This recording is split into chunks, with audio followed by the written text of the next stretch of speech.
Good morning, children. Today I'm going to start chapter 26, punctuation. Children, punctuation marks and capital letters. That is the chapter that we will know about today. Children, what is punctuation? Punctuation होता क्या है? Punctuation को हिंदी में हम ब्राह्म चिन्ह कहते हैं. क्या कहते हैं? ब्राह्म चिन्ह. और कैपिटल लेटर्स, आई होप आप सब जानते ही होंगे कैपिटल लेटर्स क्या होता है.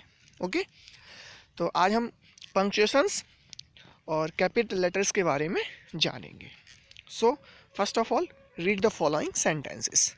First sentence is Babu my friend is writing a story. Means Babu is writing a story. And the second is Babu my friend is writing a story. Means my friend is writing a story. I am saying to Babu, my friend is writing a story. Means the story is being written by my friend.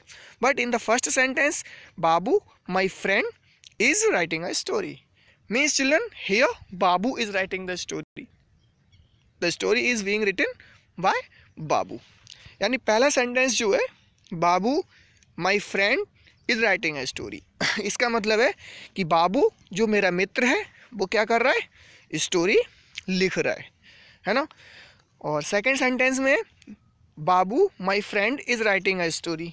अब हम बाबू से कह रहे हैं बाबू मेरा friend story लिख रहा है. ठीक है ना. तो ये पंक्चुएशन का थोड़ा सा फ़र्क पड़ता है कि कहाँ पंक्चुएशन का यूज़ किया गया है. उससे सेंटेंस का अर्थ जो है, सेंस जो है वो चेंज हो जाता है. You know, children, words used in both the sentences are the same. जो वर्ड्स यूज़ किए हैं ऊपर दोनों सेंटेंसेस में वो क्या है? सेम है. What meanings are different. लेकिन उन दोनों के मीनिंग्स क्या है, अर्थ क्या है, वो बिल्कुल डिफरेंट है. We must use proper punctuation marks while writing English. हमको इंग्लिश लिखते वक्त प्रॉपर पंक्चुएशन मार्क्स का यूज़ करना चाहिए. The chief punctuation marks are, जो मुख्य पंक्चुएशन मार्क्स हैं, ब्राह्म चिन्ह जो मुख्य हैं वो क्या है? First is full stop. पहला क्या है? Full stop. नेक्स्ट दूसरा क्या है आपका? कॉमा. दूसरा क्या है?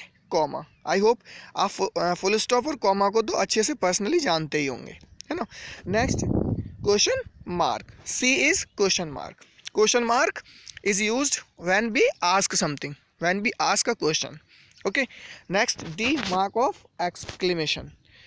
D is mark of exclamation. Exclamation mark शायद जहाँ तक आप लोग जानते ही होंगे, exclamation mark का यूज़ जब किया जाता है जब हम अपने हृदय की कोई भी सडन फीलिंग्स को क्या करते हैं? एक्सप्रेस करते हैं. Next E is quotation marks या इन्वर्टेड कॉमास. इनको क्या कहते हैं?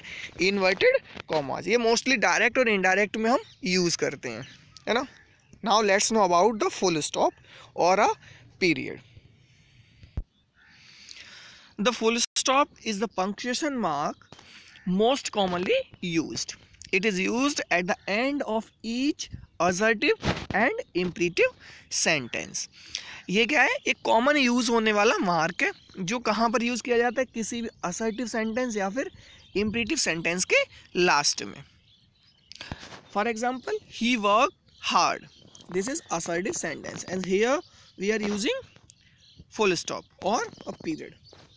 It is also called a period.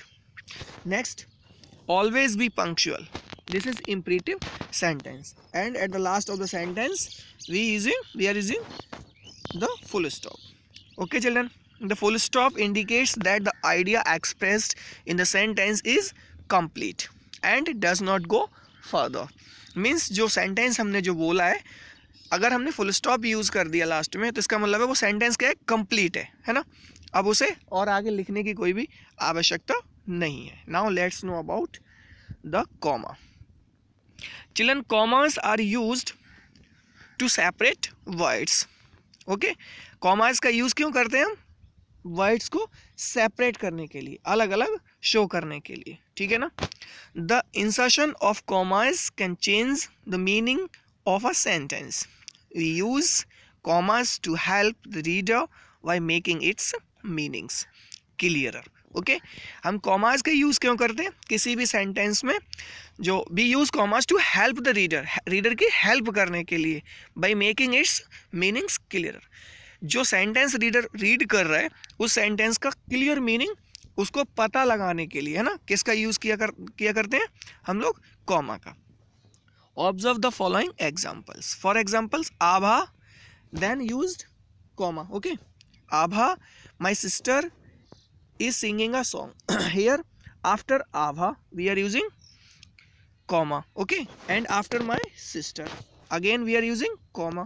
Is singing a song means Abha is singing a song. Abha, that is my sister, who is my sister, is singing a song means the song is being sung by Abha, my sister Abha. Okay, next, second, Abha my sister is singing a song. Now here after Abha we are using comma only Abha, है ना, सिर्फ आभा के ही बाद में use कर रहे हैं और माई सिस्टर के बाद में यूज़ नहीं किया है। इसका मतलब क्या है कि हम आभा को क्या कर रहे हैं, उन्हें हम बुला रहे हैं, उनसे बोल रहे हैं, उनको कॉल कर रहे हैं, ठीक है ना, यानी आभा से ये बात बोली जा रही है। Abha my sister is singing a song means the song is being sung by my sister and we are saying to Abha.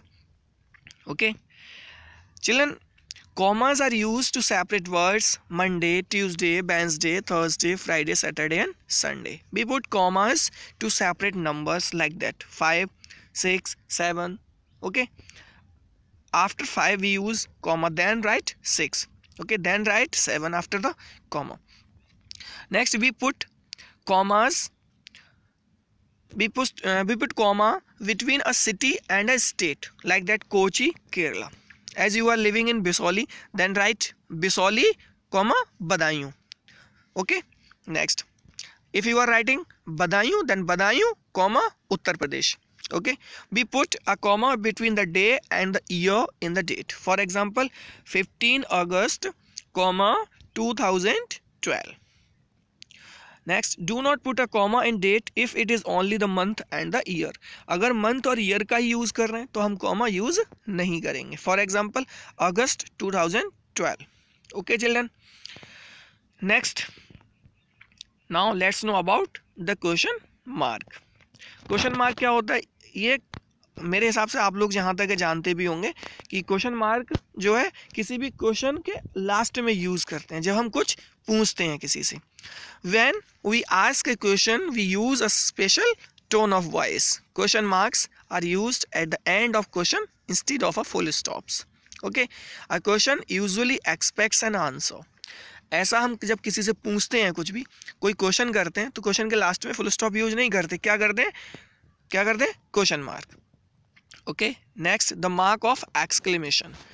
Mark of exclamation, children, exclamation marks come at the end of exclamatory sentences or after interjection. Words showing feelings like joy, anger, horror, surprise, danger, etc. They can also be used to attract attention. है ना, ये जो word, ये जो comma है, sorry, ये जो mark है हमारा एक्सक्लेमेशन, हमें उसका यूज़ करना है, लेकिन कहाँ यूज़ करेंगे? जब हम अपने हर्ट की, है ना, अपने हृदय की सडन फीलिंग्स को क्या करते हैं? एक्सप्रेस करते हैं। और फीलिंग्स क्या होती हैं? जैसे Joy, anger, horror, surprise, danger, etcetera, है ना। ऐसी अगर फीलिंग्स हैं हमारे अंदर अचानक से जो हमारे हार्ट में आती हैं, उनको हम एक्सप्रेस करने के लिए किसका यूज़ करते हैं? एक्सक्लेमेशन मार्क का। For example, look, help, danger, oh, like that, alas, है ना।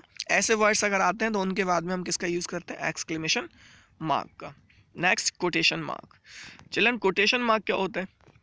कोटेशन मार्क को हम इन्वर्टेड कॉमास भी बोलते हैं, ठीक है ना। Quotation marks indicate the actual words spoken by a person और quoted from the writing of a person. For example, he said, then what he said, उसने क्या कहा, जो बात बोली, एग्जैक्ट वही वर्ड अगर हमको लिखने हैं तो कॉमास, इन्वर्टेड कॉमास के अंदर लिखेंगे, ठीक है ना। For example, Wordsworth sad, Wordsworth sad, Wordsworth ने जो बात बोली थी, एग्जैक्ट वही वर्ड्स जो वर्ड्सवर्थ ने अपनी मुंह से बोले थे, बस वही वर्ड हमको एग्जैक्ट लिखने हैं, बिल्कुल, है है ना, बिल्कुल भी कुछ भी चेंज करके नहीं लिखना है, तो हम किसका यूज़ करेंगे, इन्वर्टेड कॉमास का। Okay,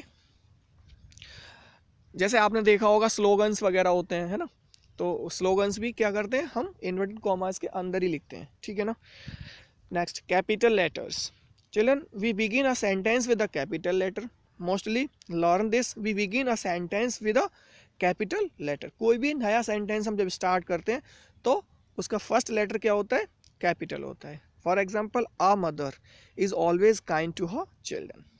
a proper noun always begin with a capital letter. कोई भी प्रॉपर नाउन, किसी का भी नाम, ठीक है ना, किसी पर्सन का नाम, किसी प्लेस का नाम, किसी बुक का नाम, है ना, या फिर किसी पहाड़ी का नाम कह सकते हैं आप, किसी कोई स्पेशल बुक या किसी ने लिख रखी है उस बुक का नाम, ठीक है ना, या किसी प्लेस का नाम, जैसे लाइक दिल्ली, मुंबई, आगरा, कोलकाता, किसी भी कंट्री का नाम, है ना, ये सारे नेम्स जो हैं उनका फर्स्ट लेटर ऑलवेज कैपिटल होता है, ठीक है ना। और एक चीज़ और याद रखनी है आपको, pronoun I is always written capital. I कहीं भी आती है सेंटेंस में, ठीक है ना, तो उसको हम हमेशा कैपिटल लिखते हैं। ओके, और कुछ डेज के नेम, मंथ्स के नेम जब भी लिखते हैं हम, जैसे मंडे हो गया, जून हो गया, है ना, तो ये सब हमेशा कैपिटल लेटर से ही लिखे जाते हैं। कहीं भी आ रहे हो सेंटेंस के अंदर, चाहे फर्स्ट में, सेकंड में, यानी कि बीच में आ रहे हो सेंटेंस में, लास्ट में आ रहे हो, no problem. When you write Monday, then always you write M capital. Okay, I hope children you have all understood about this chapter, and this is the worksheet. I will send you the answer sheet of this chapter. Okay children, thank you.